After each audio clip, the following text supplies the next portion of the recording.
Hey guys. So by now you guys should have probably gotten the link to the welcome kit, welcome packet. Uh, so what I wanted to do is just go through the getting started myself.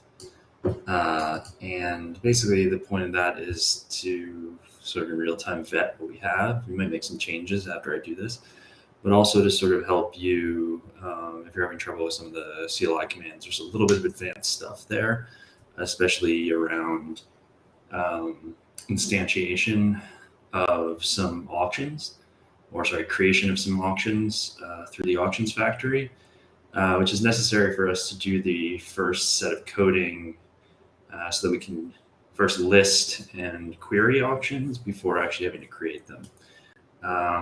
But yeah, I thought I'd just go through it, and I'm just going to follow along. I actually didn't write it; our lead developer did. And I'll just sort of see what I can figure out. Go through it. So currently, I have just my the CL my command line up here. Let's see.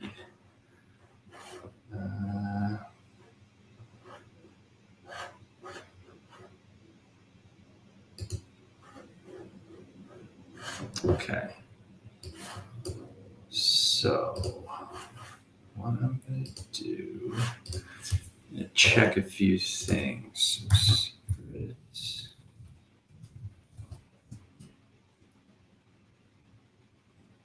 CLI config, just to make sure that I'm the right way. Okay. I'm going to need to update this configuration, but let's get started.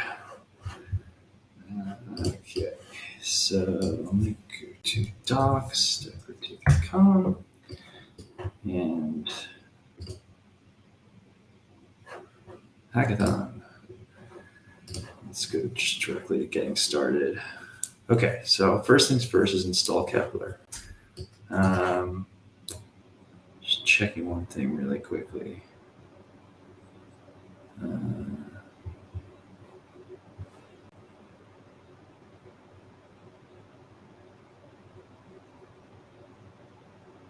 Oh, cool. That's great. We were having some issues before with a situation in which your wallet, the one you create, doesn't get created properly. And sorry, I just wanted to quickly to check something.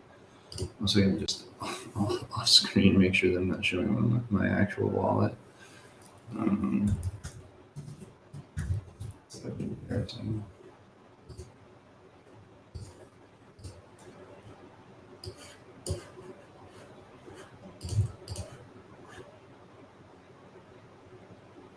Feel free to fast forward at this point. Obviously. Okay.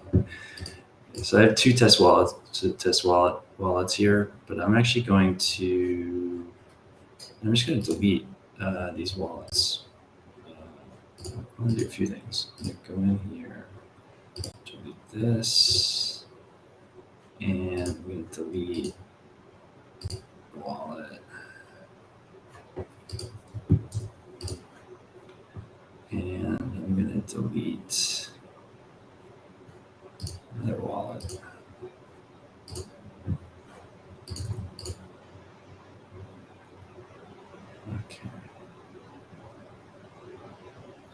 Okay, so the first thing is we have a tutorial here of Eric doing a great tutorial of how to install Kepler. So I'm not going to sort of go over that again, but I'll just do it myself just so you can see. I'm going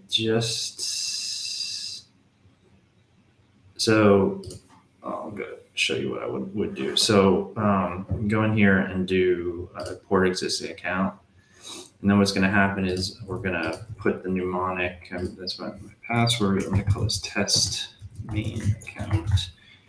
And then I would put my mnemonic in for my test account. I just show this to you because it's just a test account, so I don't really care, but I just don't want people messing with me, so and stealing, like playing around with phones. Actually, yeah, there's plenty of reasons why I shouldn't do that. So I'm not going to show you my mnemonic, but I'm entering my mnemonic in here, and what that will do. So then it says you're all set, and of course we now have. If I open this up, I have my test account. And you can go to the main test account. You see, I have some secret in here just for playing around. I'm staking 0.5 secret, so making tons of money on this. But okay, cool. So then the next thing we need to do is get Pulsar 2 added here because we need a test net. We need to be able to interact with the testnet with our Kepler. So we set up this little account here. I'm glad he put that in. We were having issues before. We were using another person's tool, which worked really well, except the way they had set it up, it was leading to testnet address being different than your main address. I could go over why that is. I actually might want to sort of do a post on that or something because I couldn't figure it out at first, but last night we figured out what the problem was. Has to do with the coin type number. But anyway, I'm just going to go here and just connect to Kepler, connect to Pulsar, I mean. And that's great. So now we will go to Pulsar 2, and my account is the same as my testnet account. Now I have a shitload of secret because I run a validator. We have nodes on the network, and the inflation is just insane. So it's actually becomes a problem with some applications, but it'll be fine for us. But anyway, so I've got that, and so the next step would be go to the faucet. That's pretty easy. I can just show you.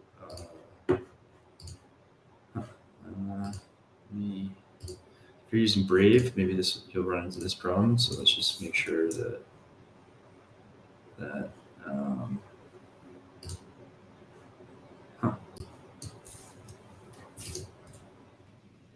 okay, can't visit it. Well, that's pain in the ass. Well, okay, worst case scenario, reach out to me. I have plenty of test secret, as you can see. I'll send you some. Maybe I'll just send some test secret to all the participants. I'll figure that out. But anyway, what you would have done here is go here, enter your, and this might not be a problem if you're using Chrome, for instance. It allows you to override this. I don't want to do it right now, but I could probably do the same thing with a Chrome browser. Brave doesn't really let you do that. If someone knows how to do this, let me know. But I don't know how to. So anyway. Okay, cool. So what we're going to do now is add all the tokens to the wallet that we provided to people. So when you gave us your address, that was what we did. We mentioned this in the welcome packet, but I'm just going to go through it. So to get those addresses, and then totally counterintuitive, but I just want to show you. These are all the different tokens that we're going to want to add. So we'll start with secret. And basically it's pretty simple. You just go to Kepler, click here, add token. And what this is doing is it's adding a token to their UI, but it's also generating a viewing key. Viewing keys are really important, especially in this app. This app was developed before permits. So we're going to be using viewing keys for everything. I think in a further iteration, if we were to take this application next step further, we might want to update the contracts so that it has access to that has access to permits. But for right now, we're using viewing keys. So this is creating a viewing key. It's saving it in Kepler.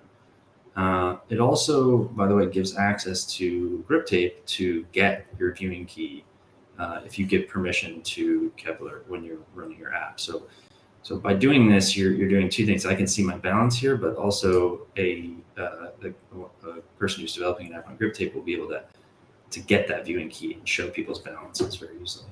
So I'm just going to go down the list and do this with everything.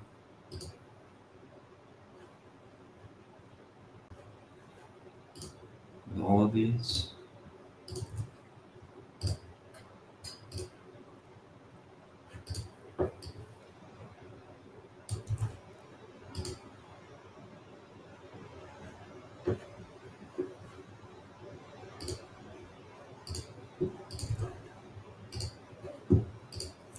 I won't do all of them. I'll just do the first few. But you can see, I guess Plan B, I didn't give it enough time. Close the window before we get a chance.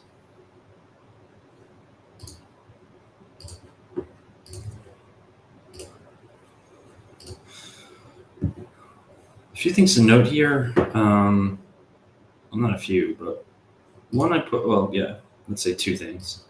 For Secret Ticket, I gave you guys the command that you're going to want to run for CLI command to convert secret into secret and vice versa. This you'll need to get secret on testnet unless you use some application that someone's built that has that in the UI, but this is easy enough, so we can do that. The other thing is these decimals. So when we created these tokens, these are SNP24s,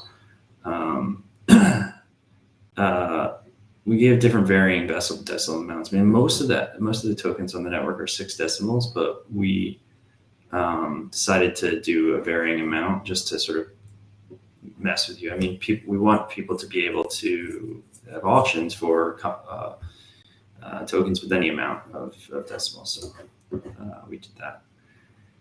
Okay, cool. So I've added a few. You can see what this looks like.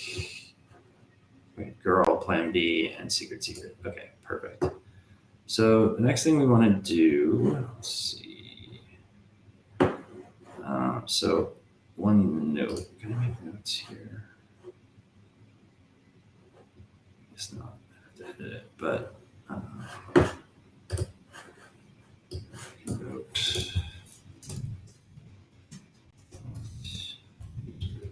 Two.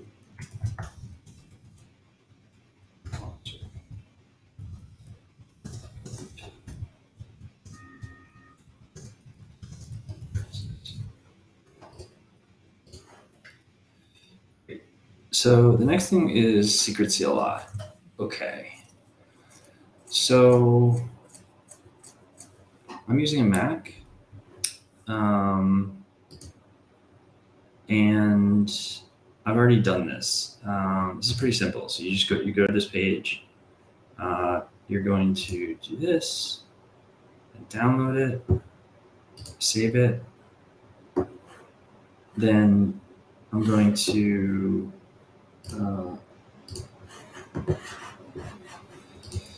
so now we're in the terminal.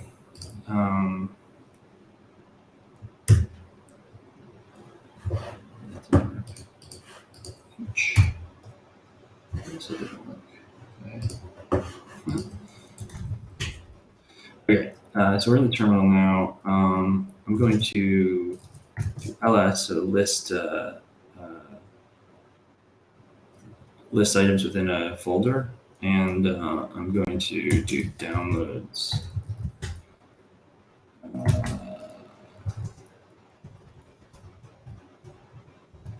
Of course. Okay, so there I have Secret CLI Mac OS. I'm going to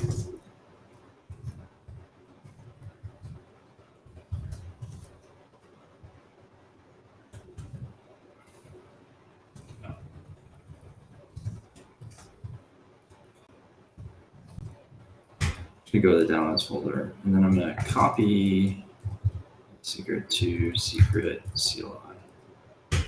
Just name it, essentially. Well, I made a copy of it. That was stupid.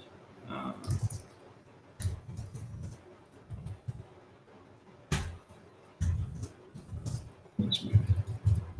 Okay, it's not a Secret CLI. The next step would be to move this to your to your folder where your path points to.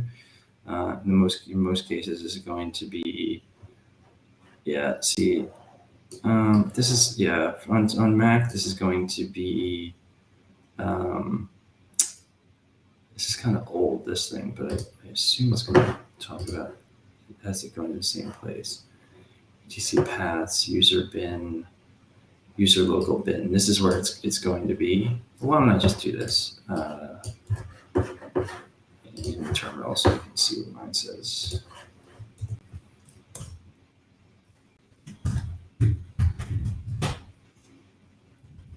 Okay. User local bin, user bin, user, yeah, okay. this is where we're going to put it. And so what all this is saying really is that in these folders, it's going to look for binaries. We're going to look for folders based on what you type in. So if you type in a command, if it just gets something it doesn't recognize, blah, blah, blah, right? It can't find it, right? That LJKDF, whatever. But it doesn't just say that. It doesn't just, it knows, it looks in a few different places, and it looks in the places that you point out in this paths folder. And so we need it to look here because that's where, and then we need to save that secret CLI folder file in here. So I've already done that, but I would just do move secret CLI. I guess I could overwrite it. Secret CLI to user local. Okay. So now it's no longer there. So let's just try it. Version denied. Okay, that's good. So in this user local bin, we have our secret CLIs there, but it doesn't just give you it needs to have the right permissions so that it's executable. The way to do that is you want to make it. I won't go too far into this. There's no reason to. So I'm just going to do th.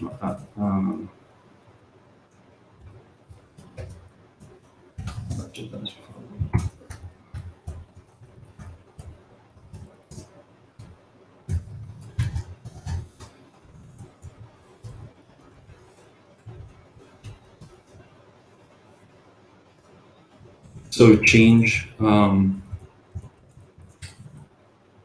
modify the permissions and make it 7.5. For the secret CLI. Okay. There we go.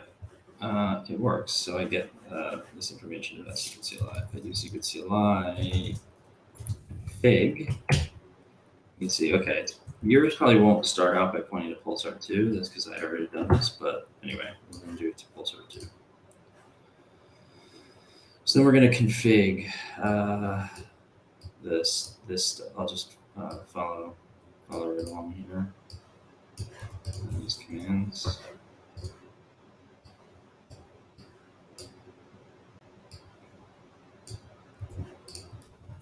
We actually want this to be JS.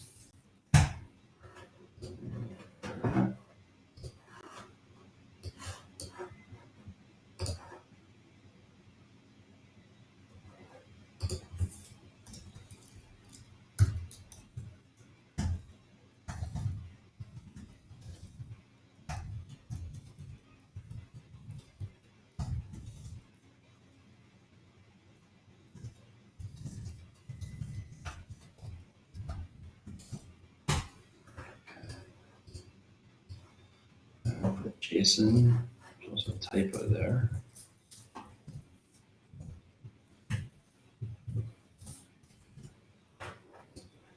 And we wanted to point to Pulsar 2, which I already did.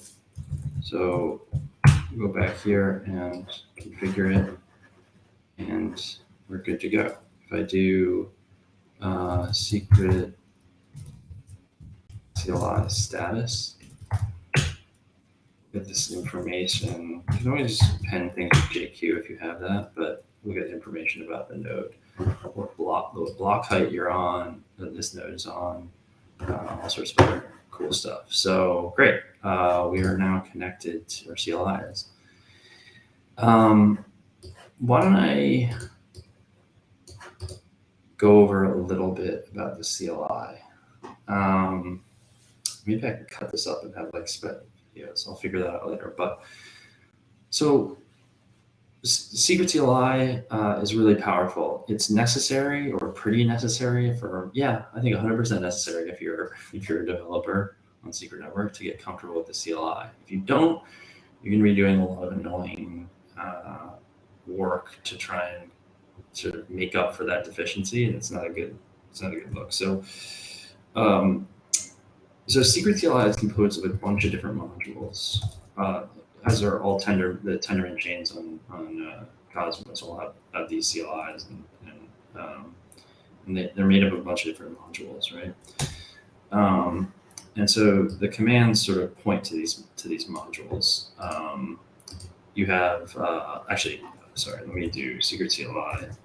Let's just start with the first two things: query and transaction. These are the sort of important things. This means get information from blockchain versus to mutate data or change something. If I do secret CLI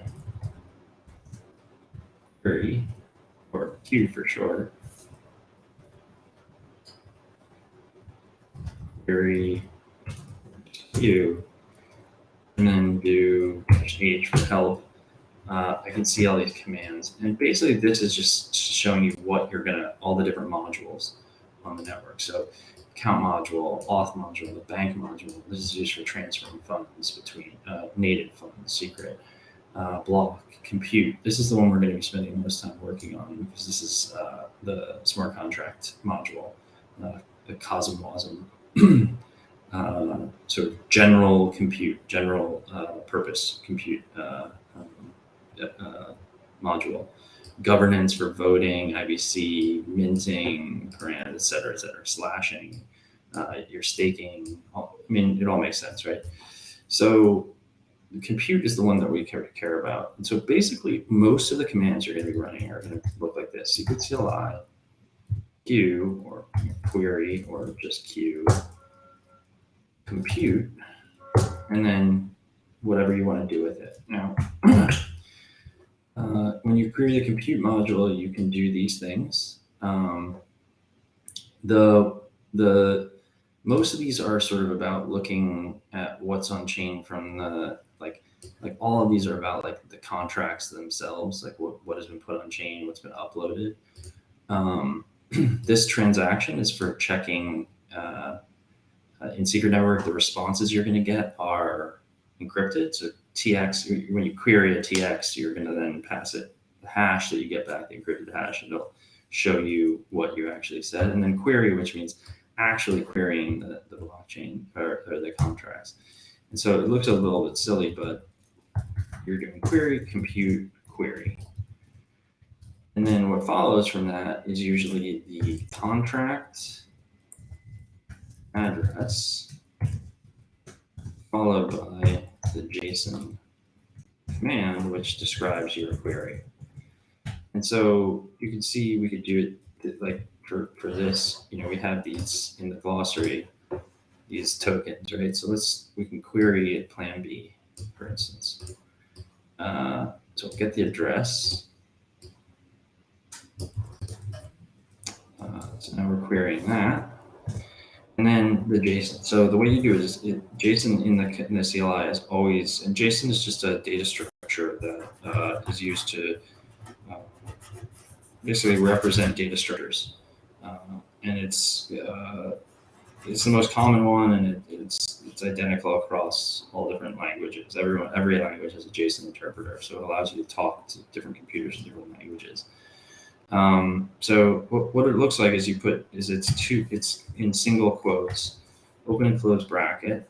That means an object, and then we're going to do token info, and then just an empty object after that. Hit return. Failed. Must be JSON. Put in quotes token info. There we go. If you don't have it, you can install JQ. I think it comes natively with Mac, but I'm not sure. It'll just turn it into an actual JSON object. It's easier format. You can see the name, the symbol, the amount of decimals that it has, and the total token supply right now. Cool. So the other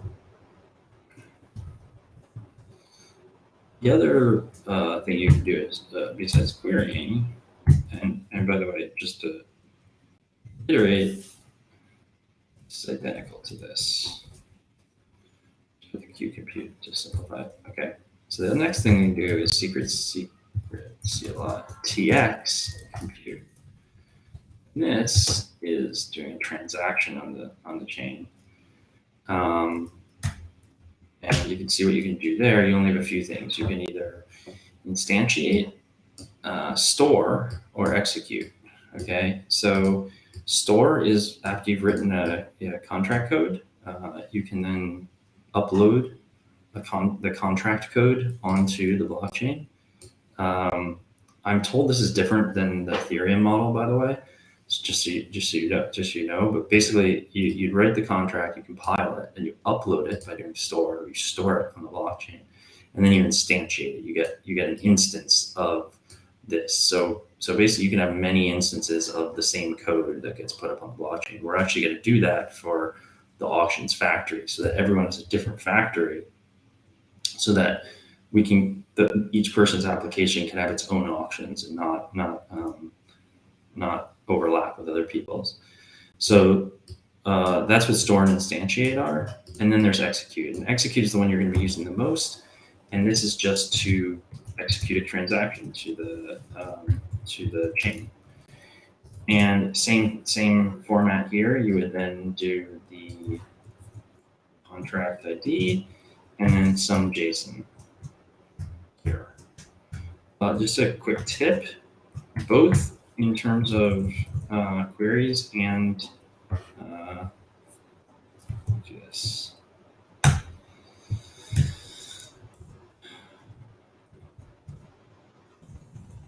You can put a blank string here, run the query. It'll fail, but it'll tell you all the different queries that it will accept. This is really helpful, by the way. So yeah, I would use this if you can, if you're ever struggling to say like, okay, what can this contract do? Okay.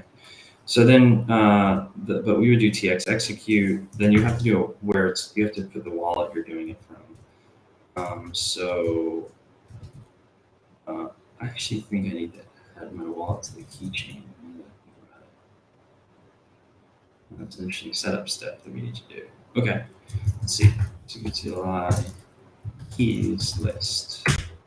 Yeah, I don't have any keys here. This is important. You need keys to be able to interact with blockchain. Because we're not using Kepler, we're going directly through this. So we need to, the same way we added it to Kepler, we need to add it to our CLI. To do that, use secret CLI keys, add. And we're going to do restore because we're not creating a new one. And because I'm doing this directly from Kepler, that's all I have to do. When I click this, I have to give it a name. So the name goes here. So I called this test admin, test main wallet.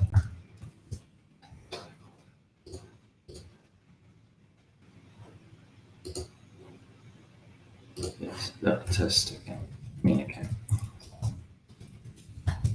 So that I'm confused. Yes.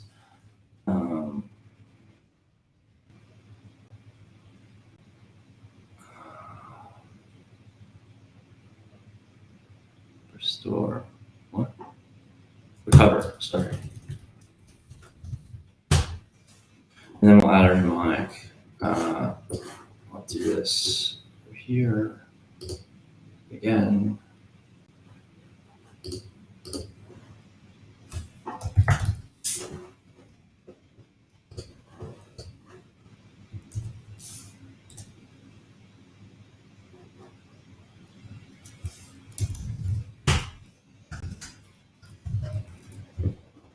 Okay, add it. This key again.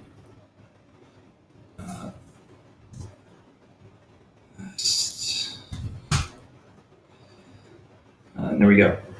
I have my wallet. It's stored locally, and then cool.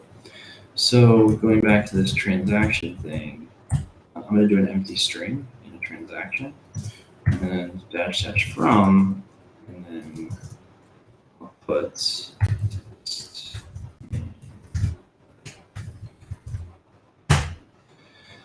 it's going to ask me to sign it. I can do that. Okay, cool. And so now you get the encrypted response. This is a secret network special. This is specific to secret network. It gives you your transaction hash. So there's the logs, nothing is public because we're getting encrypted outputs. So that's what I need to decrypt. The way to do that is to go to secret CLI, query, compute, TX, and then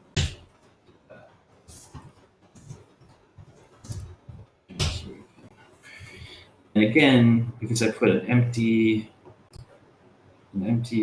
object here, JSON object, it tells me the transactions I can do. So here I can redeem, deposit, transfer. This is just a SNP20 basic. So, all right, cool. So that's sort of a, let's say, remember with the CLI, at any point, you can just keep hitting -H. So -H, right, query, secret CLI,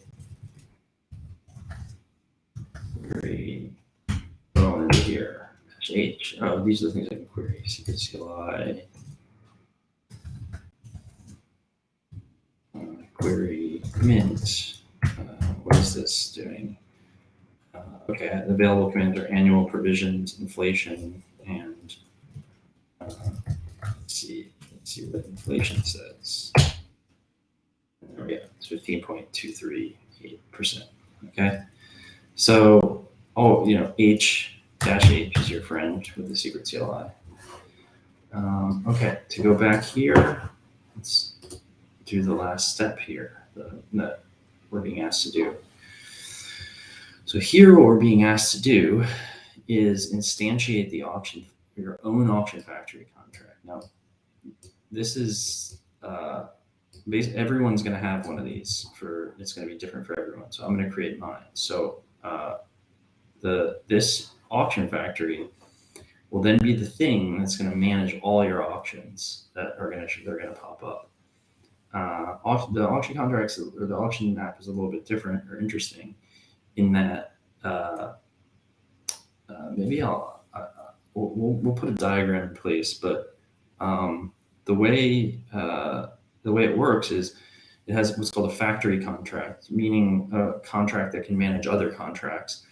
And there's an actual auction contract, and the auction contract's job is to set a bid token and a sell token, have the bid amount, take the money from the bidder, store it in escrow within that contract, and then accept bids. When you close it, find the highest bid and send it to that person, and then return all the money to the people who didn't win that bid. That's the point of the auction contract, or what it does. Keep in mind, all contracts are wallets, are addresses. They can hold a balance. So when I say in escrow, all I mean is that the contract has a balance, and when the bidder says, I want this auction, I want to bid, and sorry, the minter, the seller, sorry, when the seller wants to create it, they're going to say, okay, I want to exchange secret, and I have secret, and I want to convert it into secret ETH or something like that. I'm willing to offer, 200. Is that right? 200 times. No, I'm going to offer 500 secret for 1 secret ETH, and when you do that, the auction factory pulls the 500 from your wallet, or the seller's wallet, puts it into the auction contract, and then lets people bid on it. So that factory contract is the main contract that we're going to be interacting with for getting a list of all the contracts, getting a list of all the auctions, making new auctions,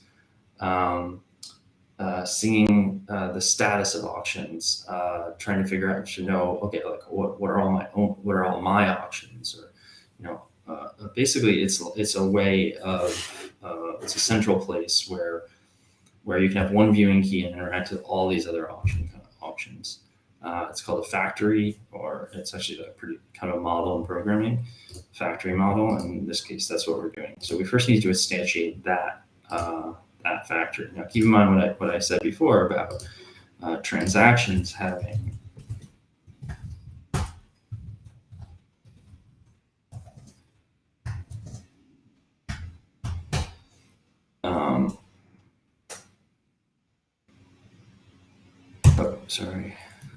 compute module transactions, and 3 different things you can do. Here, you can execute, instantiate, and store. In this case, we've already stored. When you store, you get a code back. So the code is what you can reference to instantiate. So we've already uploaded the code for the auction factory. We're going to then instantiate the auction factory. So that's the next step here, instantiate, and then we'll be able to execute transactions against it. So again, secret CLI transaction to the compute module, then instantiate. We pass the code ID. This is the code that was given to us after we stored it. Then we're going to pass in this JSON object. In this case, what we're passing in, we need to pass in entropy, which is just a random string or any string you want to put in, but we gave you one to put in. And then the auction contract, which is the other contract that has been stored on the blockchain that we also stored for you, or not for you, but we also have stored and got the code for. So we have 2 contracts. We have the auction factory, we stored it on chain, and we have the auctions factory contract, and we stored that on chain. The auctions contract has a code of 2760. The factory is 2496. We're going to instantiate a new 2496. We're going to tell it that when it wants to create auctions, it needs to instantiate from code 2769, 2760, and then this code hash, which is just a I'm not actually sure what that is, but it also is given to you once you store it on the blockchain. And then your key refers to your wallet, or because instantiate, you need to send gas in, and you then become the creator of that contract. So this will be my test wallet, and then the amount of gas I want to send in, and then finally a label. So we're going to name this. So I'm just going to copy this, paste it in here, and then I'll make some edits to this. So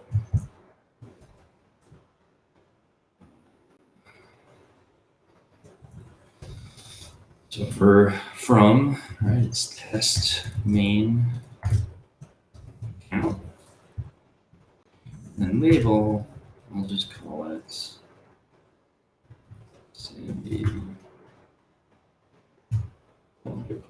Sandy's options.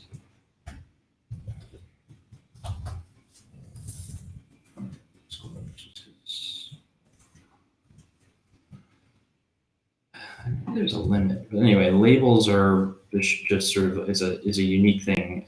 It has to be unique, and it's the way of identifying the instantiated contract on chain. Okay, so then I'm just going to hit enter. It's going to this WY here makes, if you don't have that Y, it triggers you to it will trigger you to sign it here. Without putting that dash Y, you don't have to sign it, in case you're wondering. Okay, to go back to that here, I got back a code hash. Okay, I'm just gonna test that. So I'll do secret CLI query.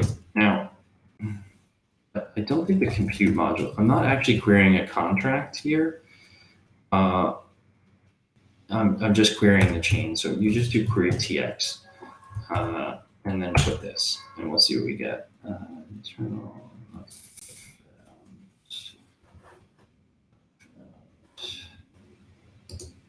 Oh, sorry. Here was the response.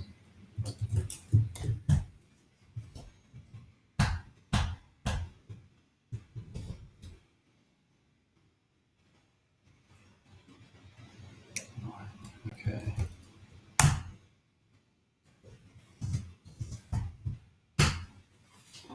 Okay, and so it's clear that this worked. We now have a new labeled Sandy's Auction Factory, and we can actually query that by doing secret CLI, query contract, and then the label.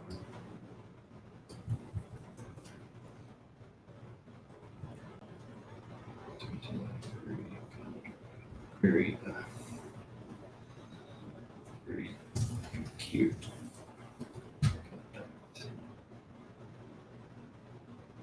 Invalid index. So that query compute.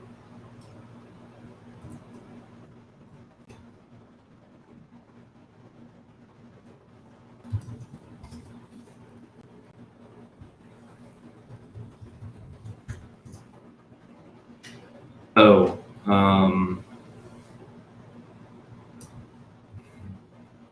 create label.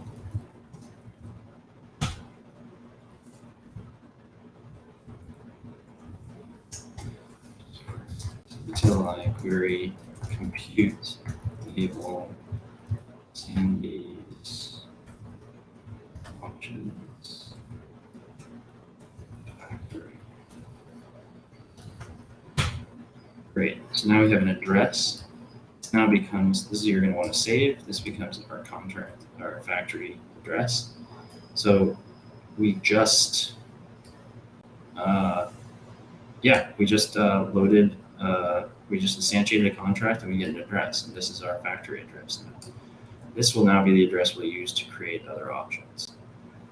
And basically, and to connect our application to it. So you'll want to save that. So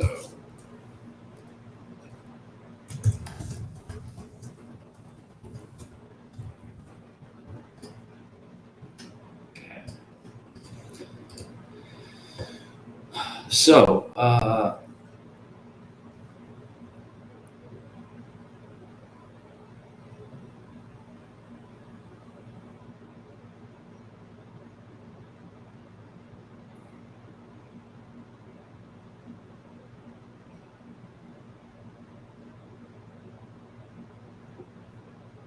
just reading over this. Right. So now what we need to do is create auctions, and we're just going to create two of them. Right, this needs to be fixed.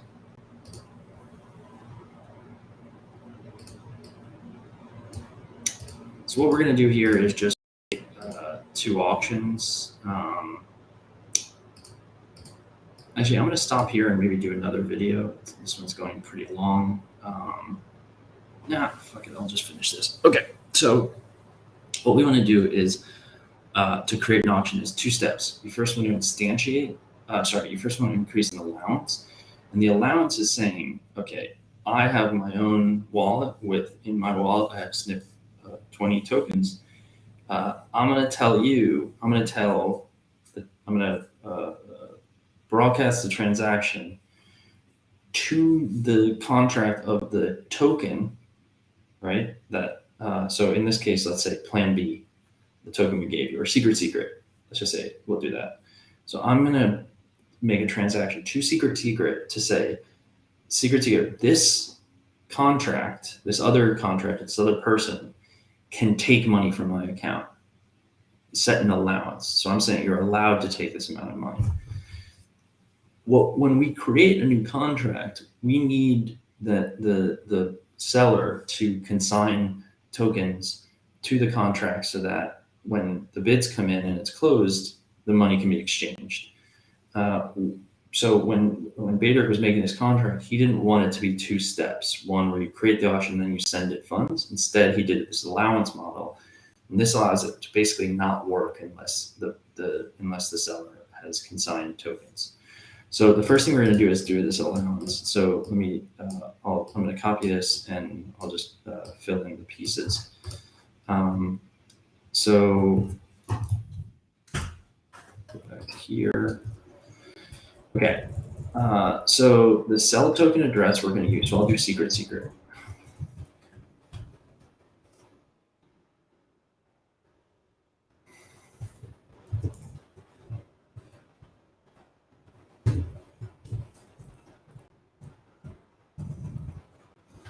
I'm going to build this up.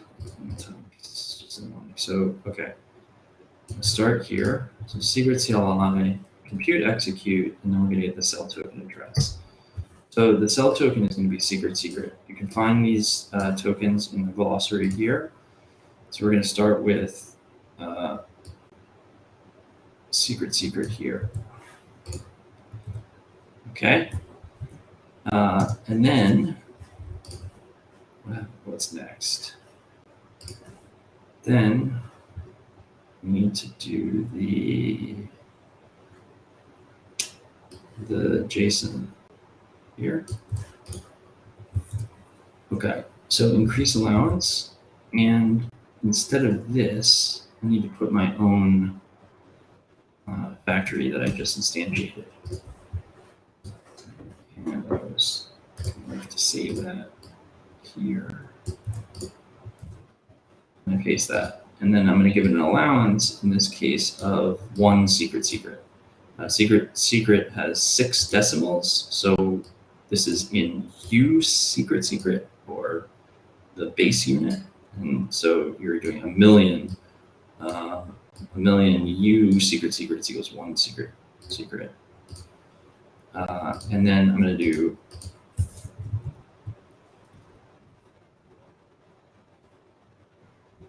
that. You do from and gas. Okay. Dash from.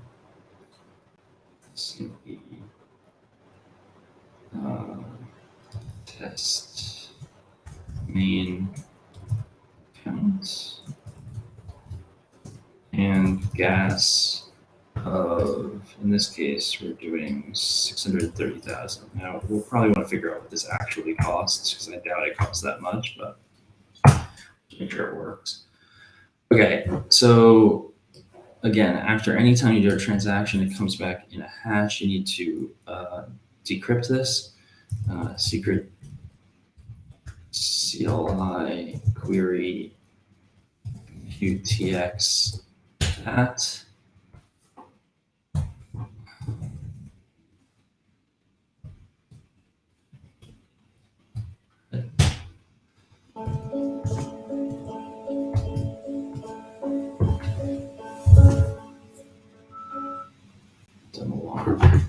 Okay, it worked. When you get this output log that says WASM and gives you and tells you some information here, it usually means it works. Plus we got a, yeah, we don't see it, but anyway, this is indicative of a transaction that worked. So now an allowance has been set. This contract, the auctions factory contract that I instantiated, now has the right, or has been given the allowance of one secret from my one secret from my wallet. And so now we're able to create the auction. And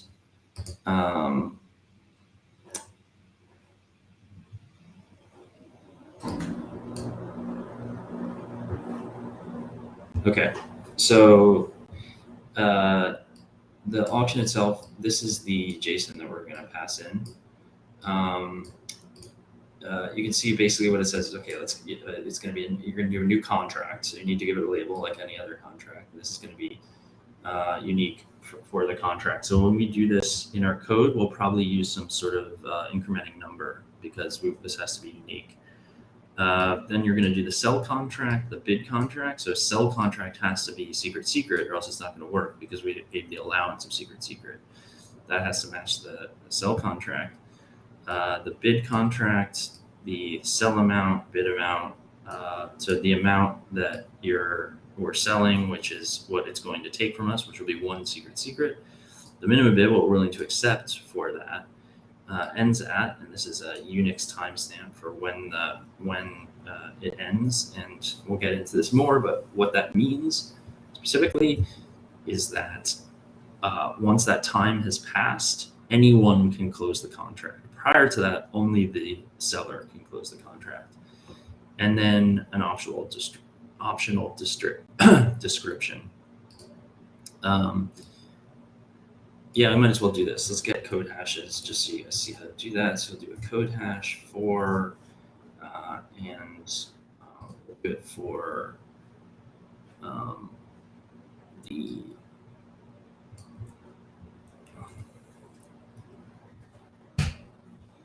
this is the code hash. We get you ignore the 0x, just get what's after it. And so this is the secret code hash. And then I'm going to actually do one of the other tokens that I have right now. I mean, it doesn't really matter. Let's go to the glossary and I'll grab, let's say, new deal. And this also has 6 decimals, which makes it easier for us. I'm going to do the same transaction I just did here. Query, and I'm going to pass in and get the new code hash for that. So that's the code hash for new deal. Okay, now we're able to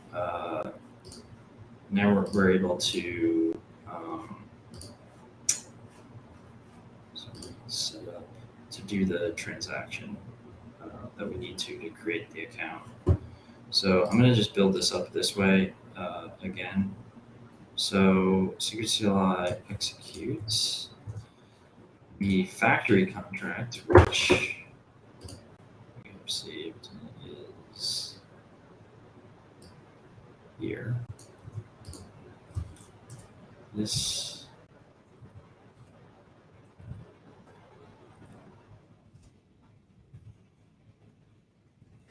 needs to be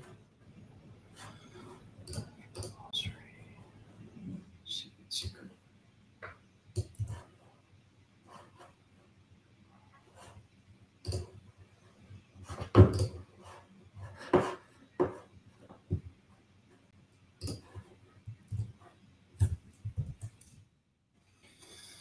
Okay, so this is our factory. Then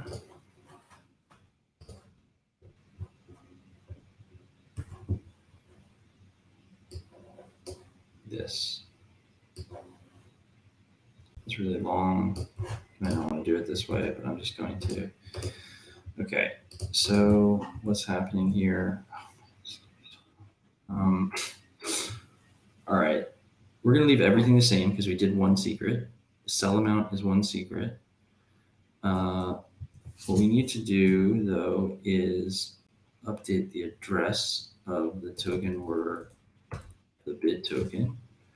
We need to add the code hash for the bid contract, bid token. This is the same here. This is actually secret, so we'll just leave that. And we will expect the same code hash is going on there. And then we just need to name it. So I'll give it a label of Sandy auction 01. So now all we need to do is add the bid contract, which we have, and we can execute this. And again, the reason we're doing this with the CLI, besides just getting you guys comfortable with the CLI, is because we want to have at least one, or maybe, or better yet, 2 or 3 of these auctions so that we have something to query when we start coding. It's more difficult to create an auction in the code. So transactions are harder than queries. So we want to be in a good position to be able to just query and get some response. That's why we're asking you to do this up front. Okay, last but not least, dash from.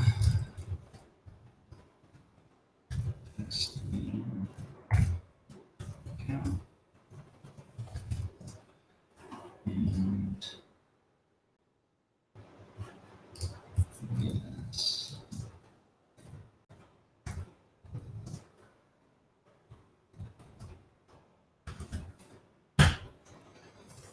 Yes. Okay, let's check this.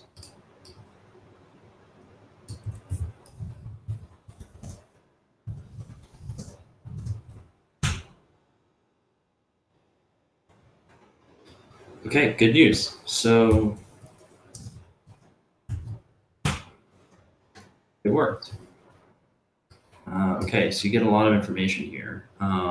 Not all of it is important. We can go over it, but most importantly, your status is success. That's great. Here is like the list of or the logs that happened. I mean, we could try and figure out what's happening here though, but basically it's like, okay, this is the factory contract that we queried. It then created the auction contract and gave us an address for it. It's saving that address. Then it's going to register this address with this token, register it with this token. Then we're calling again from the factory contract, telling it to take the amount from I guess my wallet or something. Oh yeah, then we're this contract is being called, another function to take it is telling this contract to take the secret, to take this from my wallet here. Anyway. And then this is good. Tokens have been consigned to the auction. So now, the last thing I'll do is just check to make sure this works. Is this here? No, we should add that. So let's just make sure it works. So we'll do secret CLI query compute query. Again, I want to do the factory. And I'm going to do, let's just do this quickly. Why not?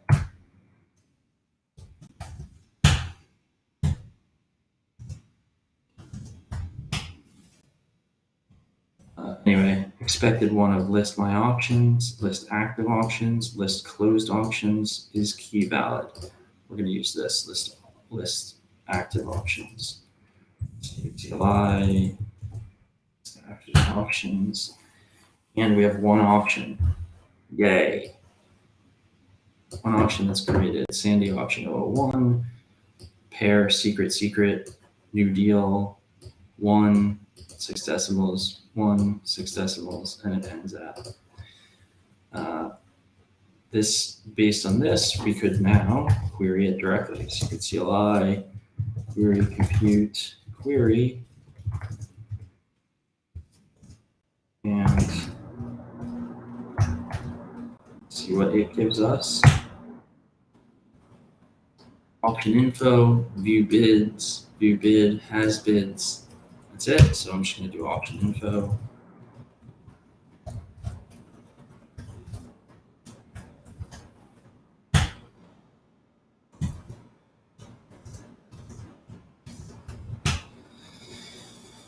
And here's the auction. Secret, sell token, secret, bid token, new deal. That tells you your total supply. That's interesting.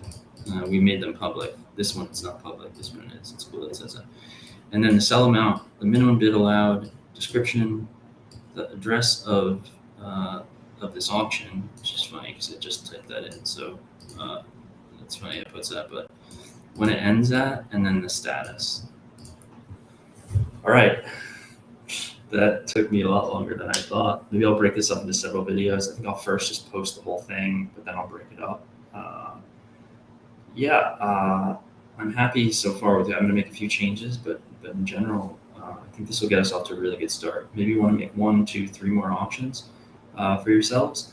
And then in the live coding today, we're going to try and get to the point, our live React coding today, we're going to try and get to the point where we can, with grip tape, query the options factory, get a list of all the options, query each of those options, and get this information that we have, the symbol, etc.